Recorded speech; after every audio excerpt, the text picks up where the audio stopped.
এয়া চাওক আইটো ৰাতিপুৱা উঠিয়ে কান্দা আৰম্ভ কৰিছে আৰু আমি পিতা পুত্ৰী দুয়ে এখন চেলফি উঠি আছোঁ আৰু এতিয়া ৰাতিপুৱা 10টামান বাজিছে আৰু আমাৰ ডক্টৰৰ লগত এপইণ্টমেণ্ট আছিলে ডক্টৰ ধনীৰাম তালুকদাৰৰ লগত মানে কি আমাৰ এও কেব বহুৱাইছিলে দাঁতত আৰু তাৰ কাৰণে কিবা এটা কনচাল্ট কৰিব আহিছোঁ আমি আৰু এইটো চাওক মেগী কি ধুনীয়াকৈ শুই আছে এইখনেই ধনীৰাম তালুকদাৰৰ চেম্বাৰখন আপোনালোকৰ মেটুৱাকুছিতে আৰু বহুত ভাল ডক্টৰ হয় তেওঁ দাঁতৰ ডক্টৰ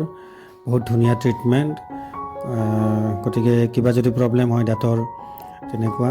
কেপ লগোৱা নাইবা RCT তেনেকুৱা সকলো ধৰণৰ আৰু যিকোনো প্ৰব্লেম ইয়াত আহিব পাৰে আগত দুটামান পেচেণ্ট আছে চ' আমি ৱেইট কৰি আছোঁ আৰু আজি আইটোকো লৈ আহিছোঁ কাৰণ ডক্টৰে কৈছে আজি অলপমান দেৰি হ'ব পাৰে চ' তাই বহুত টাইম মানে ঘৰত থাকিলে কান্দি থাকে মাক নহ'লে সেইকাৰণে আজি তাইকো লৈ আহিছে এওঁ খুৰীমা মানে ডক্টৰৰ মাক হয় তেওঁ আইটোক লৈ আছে আৰু এতিয়া ৰাতি 11টা বাজিছে আৰু আমি পাপনক চাব যাই আছোঁ আমাৰ বৰপেটাত এইবাৰ পাপন আহিছে বিহুত আৰু হাজবেণ্ড আৰু মই গৈ আছোঁ আইটোক টোপনি আহাই থৈছোঁ আৰু এতিয়া আমি গৈ আছোঁ আৰু পাপন মানে কি 2011-12 মানতে আহিছিলে বৰপেটাত প্ৰথম আৰু এইবাৰ আজি 11 বছৰমান পিছত আহিছে গতিকে বৰপেটাত আহিছে যেতিয়া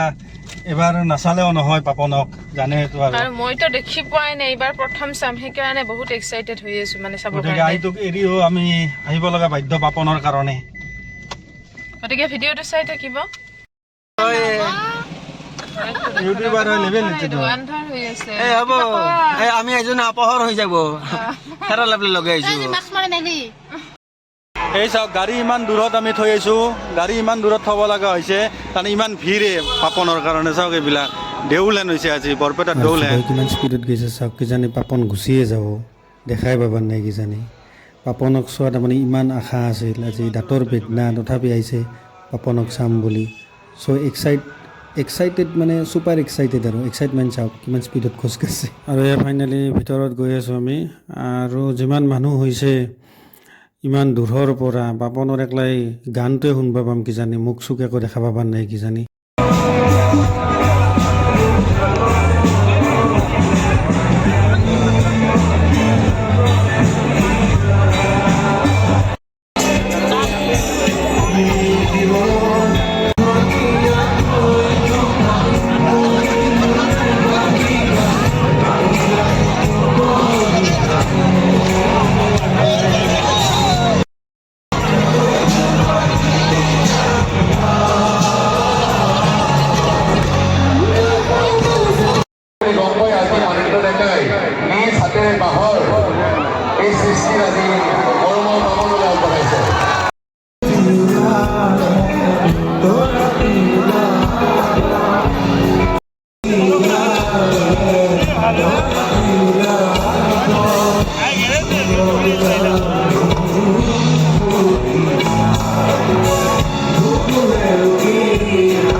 পৰা ফোন কৰিছিল আইটো উঠছে বোলে,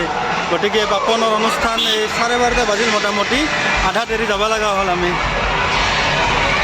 গাড়ীখন ক'ত গৈছিলোঁ? এতিয়া আমি ঘৰত আহি আছোঁ। পাপনৰ অনুষ্ঠান মোটামুটি শেষে হ'ব আৰু আগত দেখোন চোৱা